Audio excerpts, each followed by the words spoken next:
Chapter 25. Shadows on the Road. The Haldrum caravan left the crossing of Vylor behind, with the first glow of dawn. The wagons moved along the eastern trail like a small, irregular army. Dwarves armed with axes and hammers, mules laden to the spine, and a talkative merchant who seemed immune to fatigue. The land was dry and dusty. Low hills shaped an uneven horizon, making it hard to tell whether someone, or something, was watching them from afar. Ether soared above the column in wide circles, ever watchful. Luthera trotted at Alden's side, silent and steady, ears pricked at every strange sound. Lyanna walked a little behind, her gaze fixed on the landscape, as if expecting something to rise from among the stones. "I've never liked this stretch," Doran grumbled, adjusting the strap of his axe. "Not because of monsters, but because of the living." Cal let out a brief laugh. "Comforting. Truth rarely is." Alden walked in silence.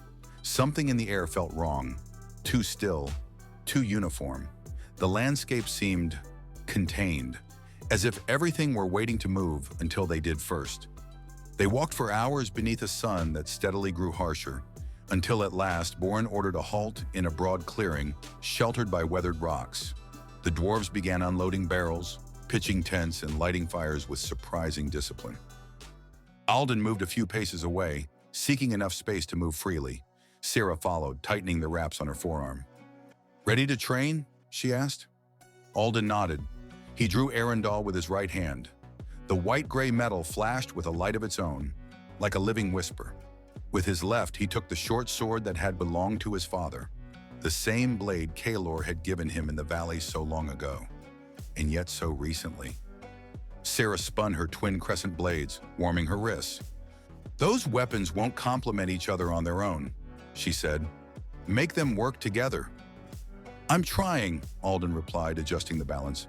"Don't try, do it." The training began with a light clash, almost a test. Sarah advanced with fluid steps, her crescents tracing short arcs meant to pry open Alden's guard. He blocked the first strike with Arundel, deflected the second with the short sword, and stepped back just in time to avoid the third. Sarah smiled faintly. "Better. You're no longer fighting your weapons. You're fighting with them." Alden answered with a double attack, a downward cut with Arundel paired with a lateral thrust of the short sword. Sarah slipped aside with ease, returning a swift blow that forced Alden to spin, shifting his guard. The two moved in a rising rhythm, a disciplined dance of steel. Ether watched from a nearby rock. Luthera sat alert. Kale didn't blink, transfixed. After a particularly rapid exchange, Sarah raised a hand and stepped back, drawing a deep breath. "Not bad," she said. "You have instinct and discipline. That's rare and valuable." Alden lowered the blades. "I owe it to Kaelor," he replied without hiding it. "He taught me not to fear the edge." She tilted her head, almost with respect. "Then you honor him well." The training ended there. No more was needed. The technique had advanced, and the words, few but sincere, were worth as much as steel.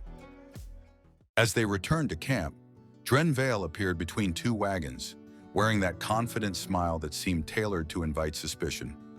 "Beautiful training," he remarked, almost ashamed to interrupt it. Kale frowned. "Did you need something, or were you just watching?" "Observation is underrated," Dren replied lightly. "Sometimes you learn more that way than by talking or fighting." His gaze slid inevitably toward Lyanna, who was heating water by a campfire. Dren inclined his head as one might to a familiar face. "Good evening, Lyanna." She met his eyes. She didn't reject him, but she didn't let him advance either. Distant, courteous. "Good evening, Dren." Dren smiled a little more than necessary and walked away. Kyle exhaled, irritated. "I don't like him." "Neither do I," Doran said. Luthera growled in the mercenary's direction. That was enough. Meanwhile, far away, beneath a moon cold as steel, another caravan rested in the shadows.